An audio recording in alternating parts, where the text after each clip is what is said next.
One of the most frustrating things about AI browsers right now is how they keep removing shortcuts and skills, especially Atlas.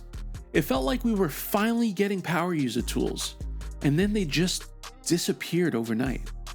But I accidentally discovered something that kind of brings them back, and almost no one is talking about it. Let's dive in and I'll explain as we go. Okay, so we have Atlas running here. So like I mentioned before, ChatGPT I thought was going to be ahead of the curve because they already had GPTs integrated into Atlas, but then it was removed. So we used to be able to open this side menu right here, and in the bottom here, we would type slash, and we would be able to start typing our GPT's name. In this case, we'll use, for example, social. It's no longer there. It's not accessible, right? And then the key thing with ChatGPT GPTs, using them in the sidebar kind of defeats the purpose of them integrating with the page you're in, right? It doesn't have access to the page. So it's pointless if you're trying to get something more out of Atlas or another agentic browser. So this seems to work with all of them. But yeah, so let's dive in here. So the trick here is create markdown files. So on your computer, we're going to look in this folder that I have created called prompts. I keep all my prompts in there. And specifically, we'll look at this one markdown called social.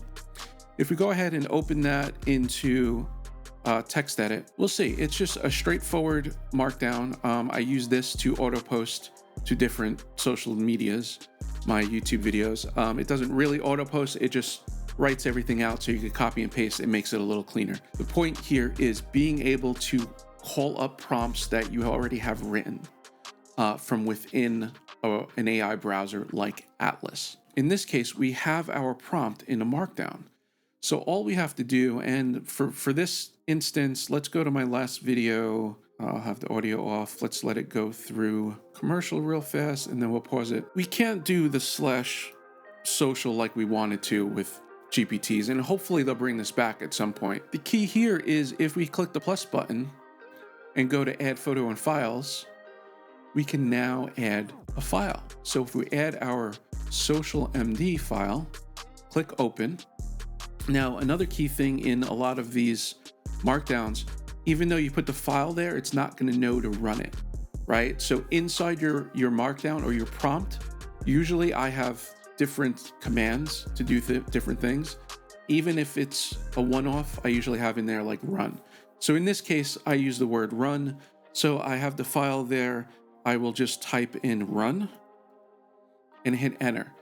And we'll see here in a second, reading documents right there, right? So reading documents. And it's running through my markdown, which is taking the transcripts of the video, writing a quick one-off, giving us our link. We have it in text block, in code block, so we could copy and paste them real quick. So by loading this markdown, we get back what we lost, right? Those GPTs. I have a lot of them, and the fact that I can't call them from within a page kind of sucks. It pulls the benefit out of using that one platform for everything. Right? I still use Comet for a lot of things. I still think it does better at agentic things. I still use AI for other things, and I really wish it would all get combined into one, right? Why do I need to go use Comet?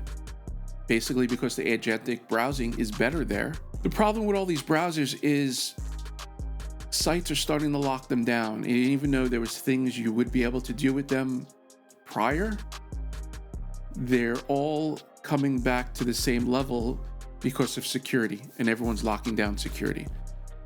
Anyway, so we're basically getting back what we lost from GPTs, right? So we have reusable prompts in a file that we could actually run whenever we want it. Now, for me, I nerd out a little bit, and my prompts folder, if we go back, you can see I have a lot of other things in the hierarchy of these folders. And I actually put them on my GitT, which is an open source platform that I run locally. So think of GitHub, but a local version of that. I keep all these in there. This way I could keep revisions of them, and have access to them when I'm not home or away or anything like that. We'll show you what GitT looks like real quick. So GitT, I also have this stuff set to private, and for clients and stuff, I also give them access to this stuff. So I'll dive into the prompts for OpenAI, and I'll go into YouTube here, video ideas. So again, you have descriptions, you could have links to different things. This is the README file that it's showing. It feels a lot like GitHub, and you could have your links back and forth to pull and commit and push. So I like keeping that. This way I could keep revisions of the same prompts I'm working on. And those prompts now, I could just run that file on whatever AI platform I want to make use of it on. So that's how I've been working with these browsers. And I thought it was a neat little, why didn't I think of that moment that I wanted to share with you guys. But for us real users, we keep finding workarounds. The demand for shortcuts hasn't gone away, it's still there. If AI tools removed shortcuts tomorrow, would you notice? Or are you already working a workaround like me? Let me know down in the comments. Till next time, guys.